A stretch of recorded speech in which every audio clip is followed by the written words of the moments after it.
mean, there's so many sections here where I was reading the book and it would feel like a light bulb was going on in very theatrical fashion over my head.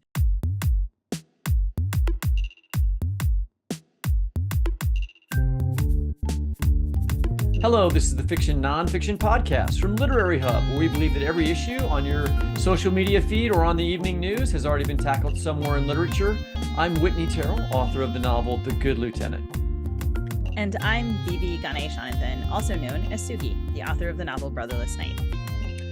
So, this is not like a dead space for news recently. It's, all these stories are happening, new stuff coming from the Trump administration. We've done ourselves episodes on the rise of the tech oligarchs, on Eric Adams, the New York mayor's attempt to get the Trump administration to drop charges against him, threats against Canada that our country is making through the Trump administration. It goes on and on. You could just keep going, but we are not going to let this firehouse of information, fire hose of information. Everything's on fire. We're not it's tired. A firehouse of information. We're not tired. We're perfectly well-rested, coherent people on this show. We're not going to let this fire hose of information completely distract us from great writing, particularly when that writing also covers an issue that's still important, even if it's not in the headlines right now.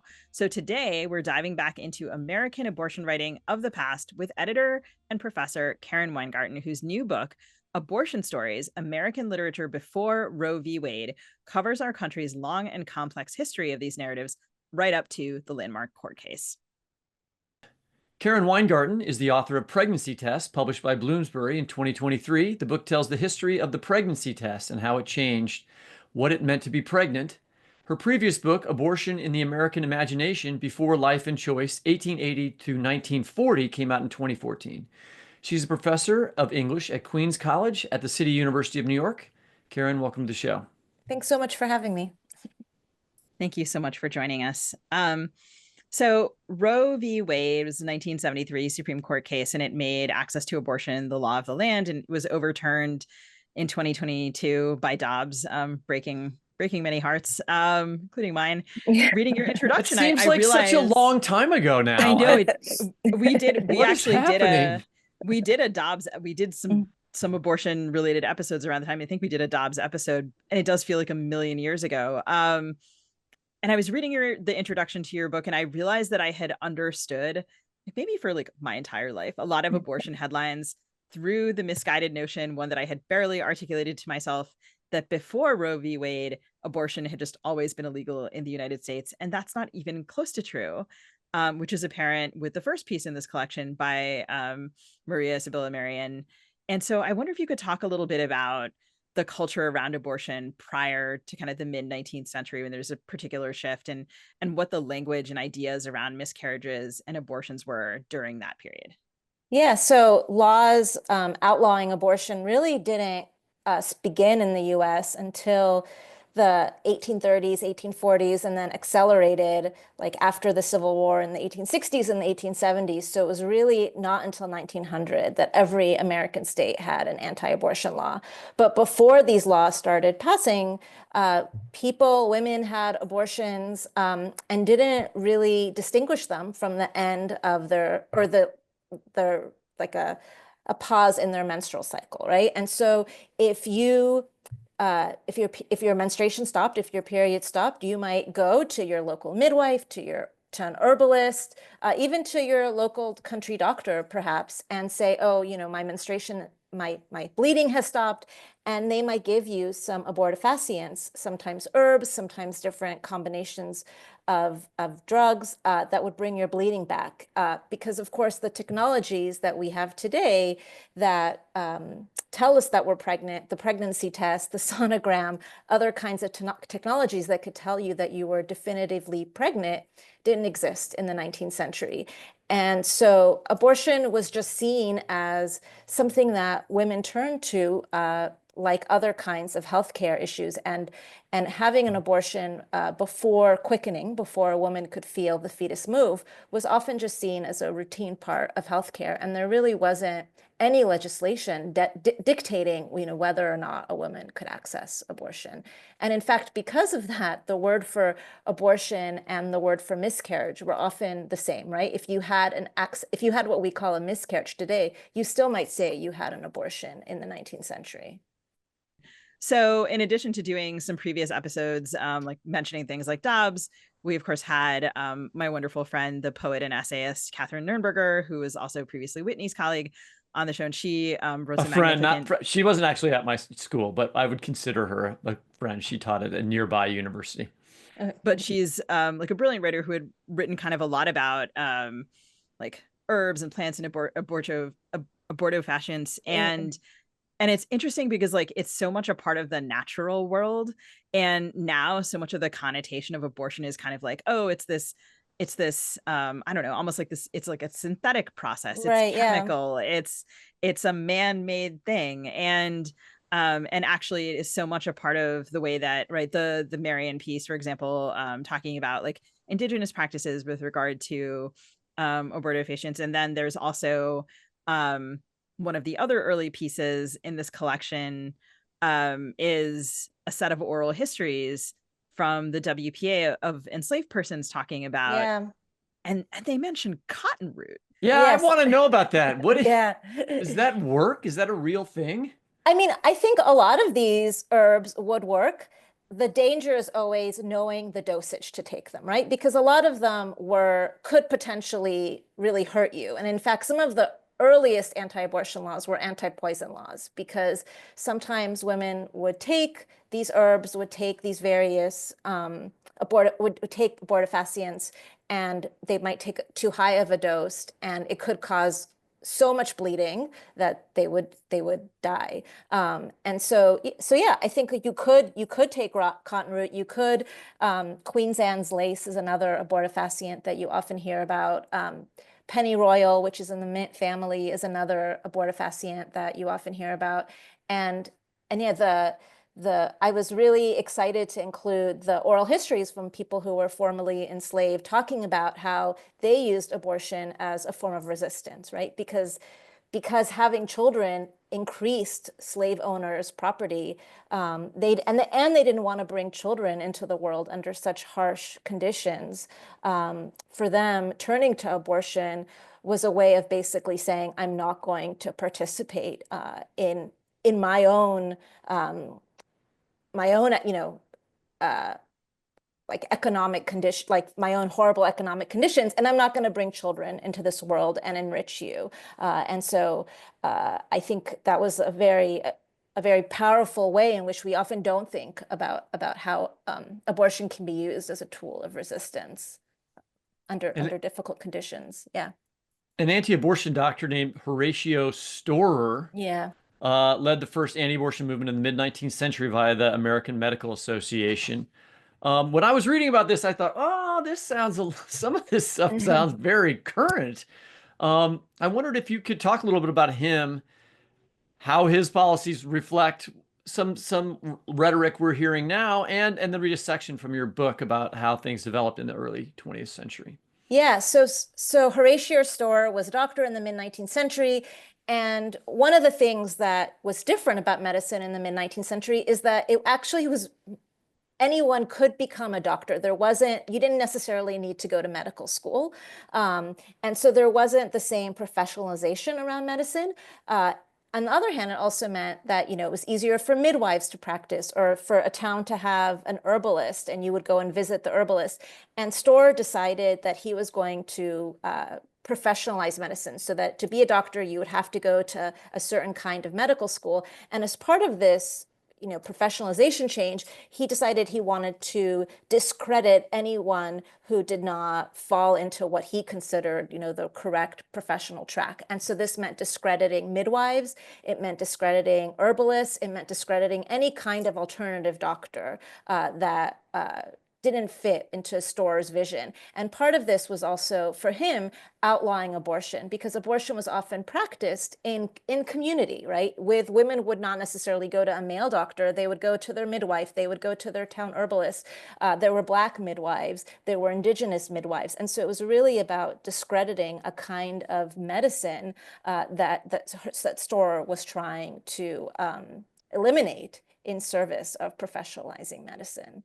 I had a this is interesting to me because I had a family story that my great grandfather on my dad's side, my grandfather was fought in the First World War. So this would have been his father in the late, 19th century, was a optician, but with no degree, or an Yeah. optometrist with, just kind of did it, Yes, that was very, very common. I mean, probably by the First World War, it was falling out of practice. But if he had gotten his degree a little bit like around the turn of the century, it's not Well, I mean, surprising. that's his son. So they're like my Yeah. great grandfather Right, that would have right. been like 1880s, Yeah, 1890s, yeah. So very common. He probably in just, Holton, Kansas. yeah, he probably just apprenticed with someone who's like, here, this is how you do it. Now you take over.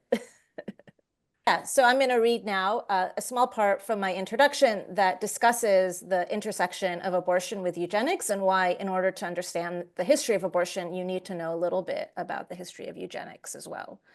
So it's impossible to discuss the history of abortion in the United States without acknowledging its intersections with eugenics. Starting in the early 20th century, many Americans embraced eugenic ideology as an explanation for racist, ableist, xenophobic, and classist hierarchies and discriminatory practices. Most infamously, eugenics justified forced sterilization policies, or the state's right to surgically sterilize people and render them infertile. In 1907, Indiana passed the first law allowing the state to sterilize people without their consent if they were deemed quote unquote unfit for parenthood while in state custody. 20 years later, the Supreme Court case Buck versus Bell upheld the state's right to sterilize someone without their consent if a state institution declared them feeble-minded or mentally deficient. It's estimated that more than 70,000 Americans were sterilized without their consent, and sometimes even without their knowledge. Black, Indigenous, and disabled women were disproportionately targeted under these laws, often because they came from poorer communities where people were more likely to be labeled mentally inferior or have children out of wedlock. Between 1930 and 1970, the United States forcefully sterilized almost a third of Puerto Rican women. Legalizing forced sterilization worked in sync with outlawing abortion because together they ensured that reproductive control remained in the state's hands. These laws belong to the same eugenic toolkit.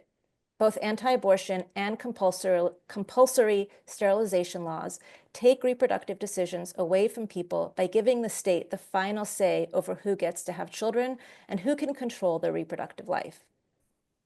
Anti-abortion laws work to coerce women to have children they didn't want, often in the name of increasing the white middle-class American population or insisting that a woman's greatest accomplishment is motherhood, while sterilization laws curtailed the reproductive lives of many Black, Indigenous, disabled, and poor women.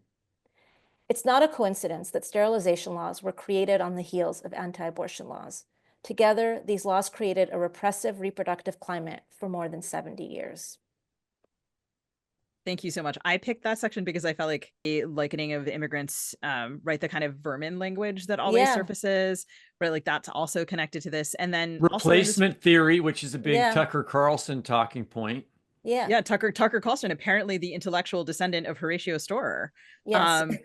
who's also like, should we allow these aliens to come in here and procreate? Yeah. So to kind of see the ways that the language that our politicians use now when they are being racist and patriarchal and discriminatory, the way that that is present in the history back in the mid 19th century is really fascinating. And I mean, I think of so many texts when you're talking about this, right? I was discussing this episode with a student of mine who I met with right before this, and I was like, "Dirty Dancing is an abortion movie." That's right. The Cider, like the Cider House Rules is like an abortion novel. Right? Like there are all of these ways in which abortion appears in like certain ways that it shows who has agency, whose hierarchies are being reinforced. And of course, like we've also talked on this show about Hills Like White Elephants, and Rebecca Tracer wrote another foreword to this book in which she points out that like Hills Like White Elephants is like the ubiquitous, heavily anthologized story. We always have to talk about Hills of White Elephants when we talk about abortion, but we don't. It's not in this book.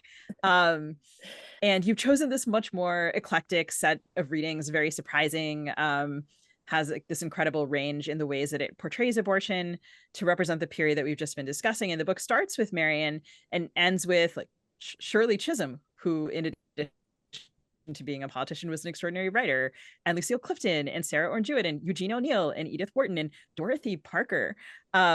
Langston Hughes and William Carlos Williams, who of course was a doctor, in between. So it's this amazing range. And I wonder if you could just talk a little bit about like what themes and histories you wanted to make sure to include, because as you noted that in that introduction, you don't sort of allow abortion to be portrayed as this, I don't know, like as a simple thing or kind of like you talk about the importance of access, but it's in a very complex way that's portrayed across all of these readings. Yeah, I mean, I'm glad you asked this question because the decision not to include Hemingway's story was intentional. And I wanted to show the history of abortion through its representation. And I was hoping that, the text that I chose showed how people changed the way in which they understood abortion, but how in order to really understand the history of abortion in the United States, you need to see how it intersects with race, how it intersects with class, how it intersects with, of course, gender and sexuality. And so, for example, the Langston Hughes story, which is one of my favorites, I think it's a tragedy that it's not more well known, and I knew I had to include it in this collection. That story, someone might pick that story up and think, oh, is this an anti-abortion story because the character who has the abortion dies in the story? But at the same time, I actually think the story doesn't comment on whether abortion is a good or a bad thing.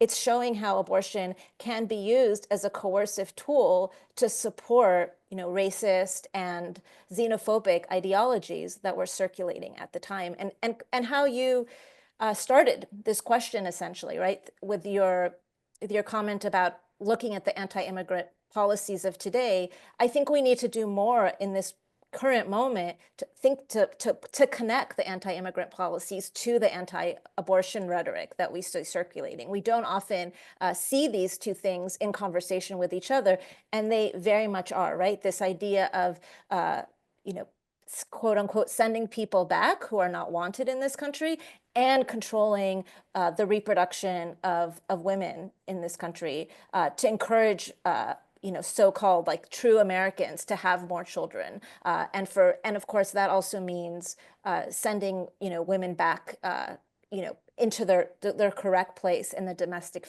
sphere. And one of the things I wanted to show is how that ideology has a long history. And I think sometimes when we look at how abortion is represented historically, some of these connections become clearer than when we look at them in our particular moment. And so that's one of the things I was hoping to achieve is to show all the different ways that abortion is connected to other social and political issues. And it was, in the 19th and early 20th century, and it still is today. Speaking of that, could you, for our listeners who haven't read the story yet, could you just go through the plot of that Langston Hughes piece to sort of, I think it tells a lot if you just know what happens in the story. Yeah, so the story is about a Black woman named Cora who works as a maid, as a housekeeper in a small town. Her and her mother are the only Black family in town. And there are lots, I won't go into all the details, but she becomes very attached to the youngest child of this wealthy white family that she works for, in part because her own daughter, who was the same age as this child, Jessie, died. And so after her child dies, she almost adopts Jessie and essentially raises her. And Jessie falls in love and has a love affair with a young Greek man in the town, and becomes pregnant. But this Greek family, they're immigrants. The mother decides that the son is not good enough for her daughter because they are, the elite of this, the white elite of this town, and so forces Jessie to get an abortion. and Jesse ends up dying as a result. And at Jesse's funeral, everybody pretends that she just died of some kind of stomach ache, right? No one talks about the abortion, the illegal abortion that killed her. And Cora, as the story suggests, Corey Unashamed, comes into the funeral and tells everybody in the town what happened, right? She speaks that, which, you know, should not be spoken, and shames the mother. But I don't think she shames the mother because Jesse had an abortion. I think she shames the mother for not allowing her daughter to marry a man that she loved, you know, even though it was against the norms of you know, white society in that particular town. So one of the things I think is so good about this story is, I mean, so much of the time when you see abortion in a story, there is one abortion or kind of one choice. And so then that plot decision kind of stands in, and it becomes representative in a way that it actually shouldn't and doesn't need to. And that flattens the discourse in a certain way. And so here, right, the other thing is that Cora has had her child out of wedlock, and that is the Cora Unashamed, the title of the story, like reflects the fact that she's not ashamed of that. And so there is a reproductive choice that she made, and that is kind of like the foil for what happens to Jesse. That's right. And because they're both there, like, it's such a powerful story because you're not allowed to just choose one of the situations and morally align yourself with it, which is so interesting. And then also, you have written about and spoken about the ways in which, like, the conversation about abortion is dominated by euphemism. You mentioned in the forward as well that, like, even Biden, when he was talking about Dobbs, like, couldn't bring himself to say the word. And so much of this, like, my former colleague Charles Baxter wrote this book called The Art of Subtext. And as I was reading these stories, I was thinking about all the ways that like, so much of the literature of abortion is about writers writing subtext. Like, you have to understand the euphemism of, like, oh, she's in trouble, or I don't know, even all the ways that, like, menstruation is always talked about in terms of, like, even the word choice is kind of a euphemism, which I never thought about. Yeah. Which is so interesting. And so, like, were you looking specifically for pieces that would rupture that kind of silence? I was. I mean, one of the striking things to me is actually one of the first literary works to feature abortion is Eugene O'Neill's play, one-act play called Abortion, right? There's no silence there. It announces it. Kind of amazing. It announces it in the title. And this play is actually very, like, it's not well known, and it was hard to find. It was hard for me even to find a copy to replicate in the collection. I wanted to find representations of all kinds of abortions. I wanted to find it in ways where it was in the subtext, like in Sarah Orne Jewett's novella, right? I included a Country of the Pointed Fur. I included an excerpt from there, and abortion is not mentioned there at all, right? She mentions herbs, and she mentions women coming to her door, you know, in secret. And I also wanted to show readers that actually, even as abortion was taboo, it was actually talked about in quite open ways sometimes in the literature, that people did mention abortion and were quite explicit about it, even when it was illegal, even when admitting that they were having illegal abortions could have gotten them into political, you know, trouble. You know, brought the police knocking on their door, essentially. So I really did want to show a range of its representation, because in truth, that is what was happening in actuality. I also like the ways that the pieces kind of force you to separate notions of ethics and legality. I had never read any portion of Peyton Place before reading this book, and there is an excerpt of Peyton Place, which, like, as a kid, I was kind of like, oh, is this juicy story? Yeah. It's, like, very controversial at the time, big soap. And I was like, oh, it's actually super transgressive. And there is, like, a very kind of choice that is portrayed as ethical and also illegal for someone to provide an abortion in that story, which is, it's just interesting to think about the ways that the law and common morality do not, in fact, intersect at all. Yeah, Peyton Place is also another example that I knew I needed to include, because it really transformed. That novel was a bestseller, right? It was like no novel had sold as many copies as it when it came out. And the fact that it had an illegal abortion, I think, really worked to change Americans' minds about the circumstances under, which abortion, worked to change Americans' minds and to get them to realize, like, oh, you know what, maybe having abortion, outlawing abortion is punishing women. In the case of Peyton Place, the story features a woman who was raped and then, has an illegal abortion because she does it. There's both a rape and incest, so it's the double whammy of both those things. But I think it showed how punishing it could be when abortion is outlawed. And when people read that scene, and millions of Americans read it, it really, I think, opened up a conversation about what illegal abortion was doing to people, and changed the conversation. So it was an important novel at the time. Yeah, it And made me really want to abortion, read the whole thing. Yeah, it's fun. abortion in and of itself, what I was thinking about when reading this, is a complicated, this is a dumb thing to say, a complicated subject morally and ethically and legally. And so Yeah. therefore, literature, which looks for places like that, right? It has, and movies, it is and has been part of literature. And I think it is a subject actually that people return to again and again. I was thinking as you were talking about Fast Times at Ridgemont High, which is set after Roe v. Wade and is directed by a woman, but it's thought of as like this funny teen movie, but it also really, the main plot is about the main character having to have an abortion and being able to actually, and so I found that the literature side of this, like the writing, the quality of the stories, is really strong. I wanted to put in a word for a story that I had not read before by Genevieve Taggart called Yeah. Engaged, that I just thought, like, this kind of stream of consciousness of a woman who's like trying to figure out whether she wants to be with this guy that she's gotten pregnant with or not, and the way that she's thinking about it, and she's writing these poems and deciding whether she likes them or not. It was a kind of remarkable piece.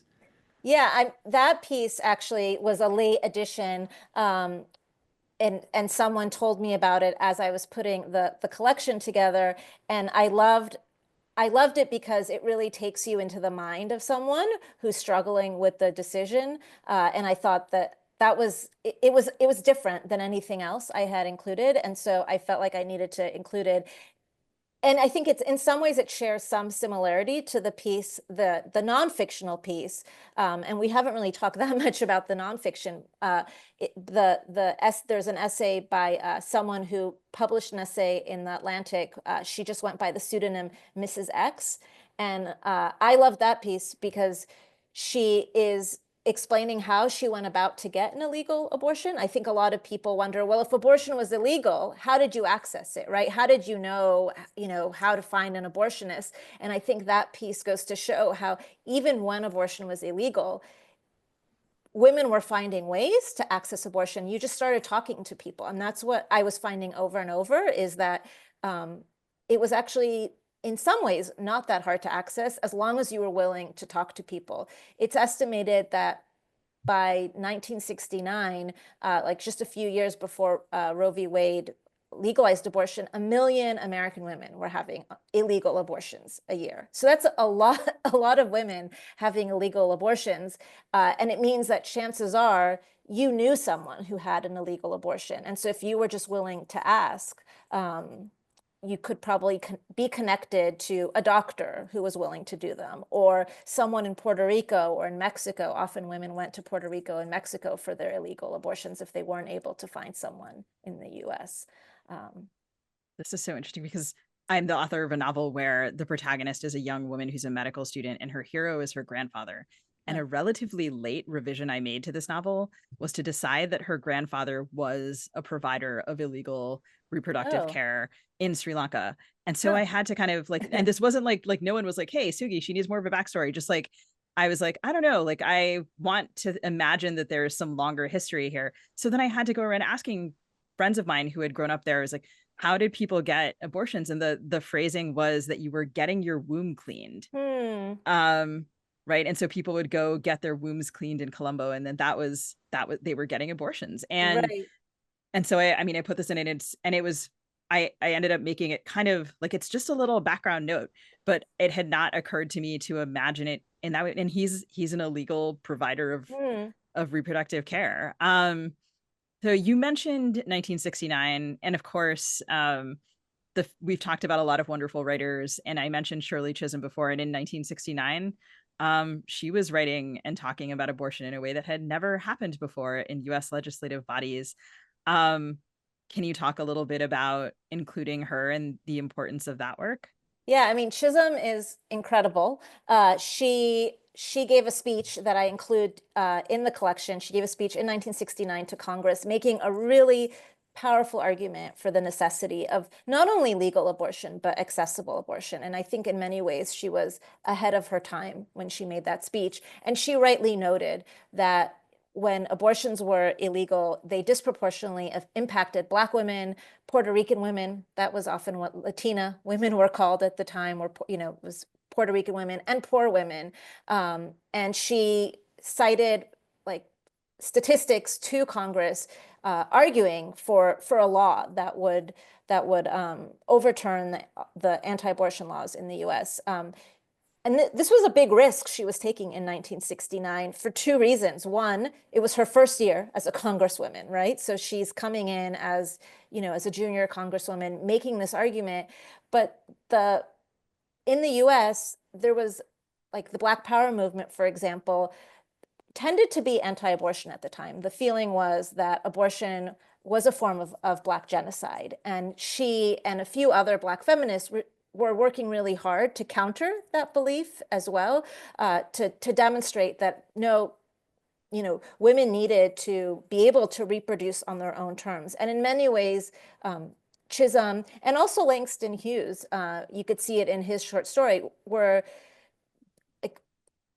they were the ones who were starting to think about what today we call reproductive justice, right? That abortion needs to be thought about in terms of within the context of other forms of reproductive care. And that simply means being able to choose when you have children, but also being able to choose, to choose that you can have children, right? I mean, and that connects to the excerpt I read from my introduction, which is, related to forced sterilization. So you could see in Chisholm's speech, she's really making these connections for the first time and arguing that that Black women, Puerto Rican women, all women need to be able to have the ability to control their reproduction, both in terms of when they have children and when they don't have children. And until abortion is legal again, they will never be able to have that freedom. And just to give our listeners a little historical reminder, Shirley Chisholm was the first Black woman to be elected to Congress. Yeah. She was, I think, represented like the Bed-Stuy neighborhood in Brooklyn. Yeah, that's right. Yeah. Okay. That's right. So post-Dobbs, states are now fighting battles over abortion. For example, in Missouri, where I live. I mean, you edited, I'm not sure, I don't know exactly when you edited this. When did you start editing this? That's a good question. That's a good question. It was, what are we now in 2025? I think it was the summer after is when I started. So like the summer of 2023 is when I started. And I did, yeah, I think I did a bulk of the work in the summer of 2023. Meaning post-Dobbs, when you say after. That's right. Okay. Post-Dobbs, yeah. So what has happened in this world and with this issue since you turned the book in? And where do you think we're headed? Yeah, I mean, it's pretty depressing. And you in Missouri know that better than probably many of us. What Dobbs did is it overturned Roe v. Wade. And so as the Republican Party likes to say, oh, it's now going back to the states. And so a lot of states have not only passed new anti-abortion laws, many of them just resurrected their 19th century anti-abortion laws. So they didn't even have to pass new laws, right? There were these laws that were passed in the 1880s, and now these laws have full force. And so what you're seeing is many states outlawing abortion, sometimes completely, sometimes from 6 weeks, which essentially is outlawing abortion, since many people don't find out they're pregnant until they're 6, 8, 10 weeks pregnant. And states are just making it harder and harder to access abortion. One of the things that I find scariest, and that kind of and that is different than the pre-Roe era, is abortion pills have really changed the abortion landscape, right? And today you could order abortion pills in the mail and actually have a very, very safe abortion. But what you see is a lot of states like Texas and Louisiana are trying to ban mail order abortion pills. And where I live in New York, there are laws protecting doctors who prescribe women abortion pills from out of state, but both Texas and Louisiana are trying to overturn those laws so that if a New York state doctor gave a woman in Louisiana abortion pills by mail, she could be prosecuted and fined for doing that. And that is really scary. And then, of course, I think we probably will see more and more rhetoric and attempts to create a national abortion ban, because I think that is where a lot of the anti-abortion movement, that is what they would like to see, right? They would like to see abortion illegal across the US as it was before Roe. There was, during the midterms prior to the last presidential election, there was the Democrats did better than expected. Many people said, okay, it's because of the abortion issue. This is going to be a huge deal. It's going to really help the Democrats in the presidential election. There were some surprising votes, for instance, in Kansas, that where conservative states voted to preserve abortion rights. Yeah. Okay. And then the election happened, and it did not seem that had the same force that people were hoping that it did on the Democratic side. Is this alive as a political issue? Has it just retreated because there's so many other things happening? I mean, is it going to matter in how people vote in the future? It is interesting. I think that, the Kansas vote, where people actually voted to protect abortion access, was amazing, and it was such a victory. But I think you're right, is that people ultimately cared more about what they perceived as economic issues, right? And abortion did go back on the back burner. I mean, even today, as we speak, there are anti-abortion laws being passed, like the Texas and Louisiana examples that I'm mentioning. I think this is Trump's strategy. It's the Republican Party's current strategy to create so much chaos that a lot of these laws these anti-abortion laws and other laws that are being passed, just people don't pay attention, people don't notice. And I think it's pretty scary. If listeners want to be more in tune to what's going on, I really recommend following Jessica Valenti. She is a journalist. She has a Substack called Abortion Every Day, and she also posts a lot on Instagram. And she's doing an amazing job tracking every single new anti-abortion and sometimes pro-abortion laws too, but unfortunately they're more anti-abortion laws. So if you feel like it's hard to wade through all the news to find information about abortion, I highly recommend following her. She's doing crucial work. And I should say, being a Missourian, that the year during the year that Trump was elected and Missouri voted for Trump, there was an amendment that passed. I'm trying to get the language correct, that enshrined abortion rights in the Constitution. Yeah. Right. So, I mean, it's still protecting abortion rights is still popular, even in a conservative state like that. Yeah, and I think some people actually argued that maybe having amendments or pro-abortion laws on the ballot as the same time as the the federal race or even Senate races was actually bad for abortion, because people felt like, oh, I could vote to protect abortion and I could still vote Republican, right? And if that had not been the case, then maybe more people might have voted otherwise. It's hard to say. It's hard to say how people prioritize abortion rights within everything.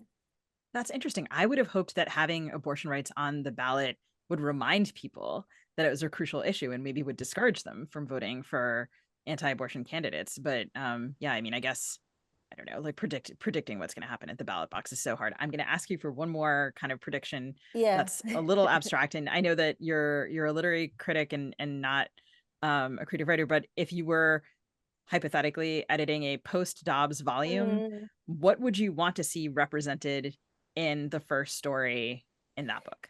Yeah, it's such a good question. I mean, there's so many good novels and poems about abortion post-Dobbs. I recommend The Mothers by Britt Bennett. Britt Bennett, thank you. That's one that comes to the top of my mind. And I really like that one because it shows her, going to a clinic.